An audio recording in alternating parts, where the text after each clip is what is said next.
Hello. News paper ಸುದ್ದಿ ಅಲ್ಲ, ನಮ್ಮ ಭಾರತೀಯರು ಜಪಾನ್ನಲ್ಲಿ ಸ್ವಲ್ಪ ನಮಗೆ ಬೇಜಾರು ಸುದ್ದಿ. ನಮ್ಮ ಬಿಲೌಡ್, ನಮ್ಮ ಎಲ್ಲರೂ ಪ್ರೀತಿಯ ನಮ್ಮ ಅಂಬಾಸಿಡರ್ CB ಜಾರ್ಜ್ ಅಂತ ಅವ್ರದ್ದು ಇವತ್ತು ಸೆಂಡ್ ಆಫ್ ಪಾರ್ಟಿ ಆಯಿತು ಅಂತ ಬಂದಿದೆ.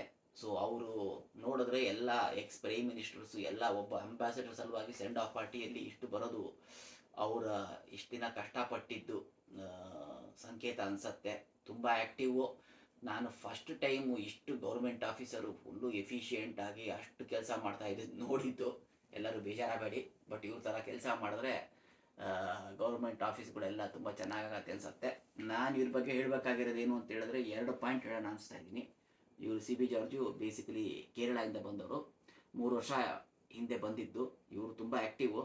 ನನಗೆ ಪರ್ಸನಲಿ ತುಂಬ ಸಲ ಇಂಟ್ರ್ಯಾಕ್ಟ್ ಮಾಡಿದ್ದೀನಿ. ನಿಮಗೆ ಗೊತ್ತಿರ್ಬೋದು, ಮೋದಿಯವರು ಬಂದಿದ್ದರು, ವಿಡಿಯೋನು ಲಿಂಕಲ್ಲಿ ಹಾಕಿದ್ದೀನಿ.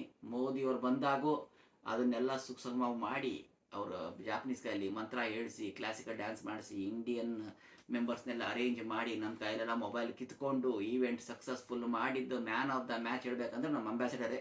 ಇವರಿಲ್ಲ ಅಂದರೆ ಏನೂ ಆಗ್ತಾ ಇರಲಿಲ್ಲ.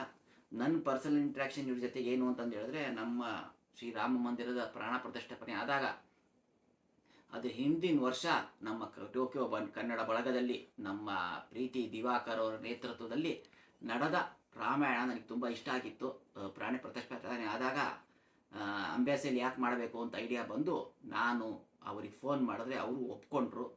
ಅವರ ಧರ್ಮಪತಿಯಾದ ದಿವಾಕರ್ ನಮ್ಮ ದಾವಣಗೆರೆಯವರು, ಅವರು ಸಹಾಯ ಇತ್ತು. ಆಮೇಲೆ ಶ್ರೀಕಲಾ, ಅಮೋಘ, ಬಾಕಿ ಎಲ್ಲ ಮಕ್ಕಳು ರಾಮಾಯಣ ಇತ್ತು. ಹೋಗ್ಬಿಟ್ಟು ಅಂಬಾಸಿಡರ್ ಕೇಳಿದ್ರೆ ಮಾಡಿ ನಾನು ಬಂದು ನಿಂತ್ಕೊತೀನಿ ಅಂತ ಹೇಳಿದ್ರು. ಒಂದೇ ವಾರದಲ್ಲೆಲ್ಲ ಅರೇಂಜ್ ಮಾಡಿ ಪ್ರಾಣ ಪ್ರತಿಷ್ಠಾಪನೆ ಆಗಿ ಟೈಮಲ್ಲೇ ನಾವು ಭಾರತ ರಾಯಭಾರಿ ಕಚೇರಿಯಲ್ಲಿ ರಾಮಾಯಣ ಮಾಡಿದ್ವಿ ಮಕ್ಕಳ ಕೈಯಲ್ಲಿ.